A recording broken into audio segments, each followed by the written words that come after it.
হোৱা নাও দুৰ্ঘটনাৰ খবৰ ল'বৰ বাবে মন্ত্ৰী অশোক সিংহাল আৰু মই ৰাতিপুৱা ৰংজুলিলৈ গৈছিলোঁ আৰু শোকসন্তপ্ত পৰিয়ালবৰ্গক সমবেদনা জনোৱাৰ পিছত গুৱাহাটীলৈ উভতিছোঁ। ৰাস্তাতে আমাৰ দক্ষিণ কামৰূপ ভাৰতীয় জনতা পাৰ্টিৰ কাৰ্যালয়ত বহি দিনটো যিহেতু ভাত পানী একো খোৱা নাছিলোঁ, ইয়াতে ৰুটি এখন কাৰ্যকৰ্তাসকলে খোৱালে, ৰুটি এখন খালোঁ আৰু এতিয়া আমি গুৱাহাটীলৈ গৈ থাকোঁ।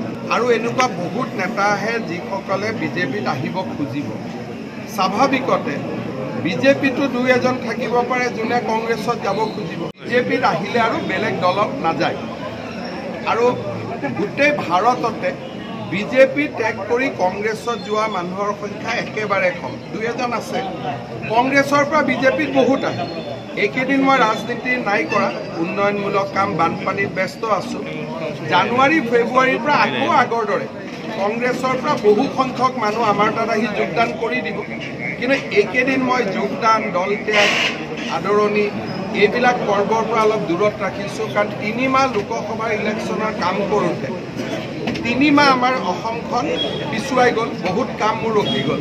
সেইকাৰণে এই 3 মাহ মই অলপ কাম কাজ কৰি লওঁ।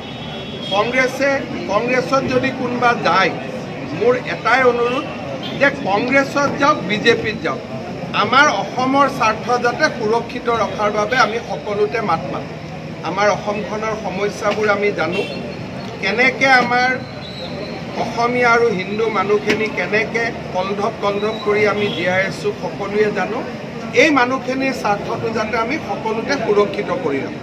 হোৱা নাও দুৰ্ঘটনাৰ খবৰ ল'বৰ বাবে মন্ত্ৰী অশোক সিংহাল আৰু মই ৰাতিপুৱা ৰংজুলিলৈ গৈছিলোঁ আৰু শোকসন্তপ্ত পৰিয়ালবৰ্গক সমবেদনা জনোৱাৰ পিছত গুৱাহাটীলৈ উভতিছোঁ।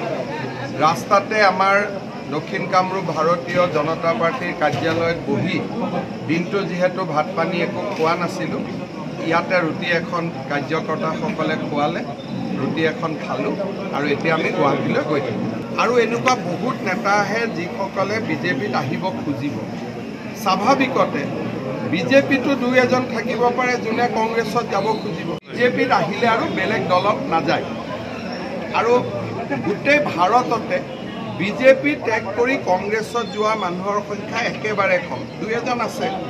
কংগ্ৰেছৰ পৰা বিজেপিত বহুত আহে। এইকেইদিন মই ৰাজনীতি নাই কৰা, উন্নয়নমূলক কাম, বানপানীত ব্যস্ত আছোঁ। জানুৱাৰী ফেব্ৰুৱাৰীৰ পৰা আকৌ আগৰ দৰে কংগ্ৰেছৰ পৰা বহু সংখ্যক মানুহ আমাৰ তাত আহি যোগদান কৰি দিব। কিন্তু এইকেইদিন মই যোগদান, দল ত্যাগ, আদৰণি এইবিলাক পৰ্বৰ পৰা অলপ দূৰত ৰাখিছোঁ। কাৰণ 3 মাহ লোকসভাৰ ইলেকশ্যনৰ কাম কৰোঁতে 3 মাহ আমাৰ অসমখন পিছুৱাই গ'ল, বহুত কাম মোৰ ৰখি গ'ল। সেইকাৰণে এই 3 মাহ মই অলপ কাম কাজ কৰি লওঁ।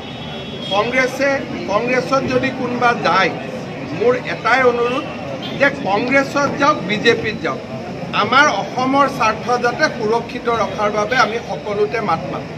আমাৰ অসমখনৰ সমস্যাবোৰ আমি জানো, কেনেকৈ আমাৰ অসমীয়া আৰু হিন্দু মানুহখিনি কেনেকৈ কলধপ কৰি আমি জীয়াই আছোঁ সকলোৱে জানো। এই মানুহখিনিৰ স্বাৰ্থটো যাতে আমি সকলোতে সুৰক্ষিত কৰি ৰাখোঁ।